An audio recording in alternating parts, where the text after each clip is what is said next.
来不及拥抱清晨，就已经手握黄昏。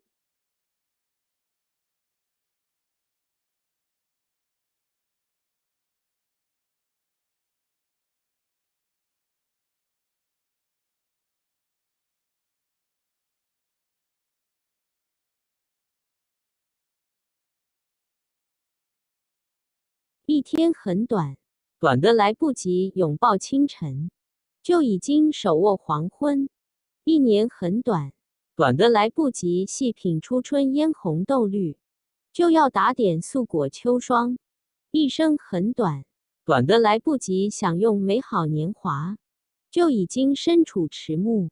20岁以后，星号异乡，星号与家乡一样，去到哪都能适应。30岁以后，星号晚上，星号与白天一样，几天没睡无所谓。40岁以后，星号学历高，星号与学历低一样，学历低的反而赚钱赚得多。50岁以后，星号美，星号与丑一样，在美皱纹、黑斑、老态都出现了。60岁以后，星号官大，星号跟官小一样，退休在家，无官职阶级都一样。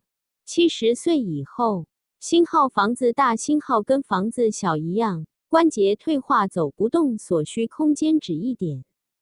80岁以后，星号钱多，星号跟钱少一样，再花也花不了多少钱。90岁以后，星号男人，星号跟女人一样，因为已经没有人还能做那档事。100岁以后，星号躺着，星号跟起来一样，即使能起来，也不知要做什么。我们一生就是如此，差异不大。看开、看懂、看透，人生不过是尔。因此，千万珍惜您已拥有的，并找回您所失去的。领悟。这篇文章真的写得很好，把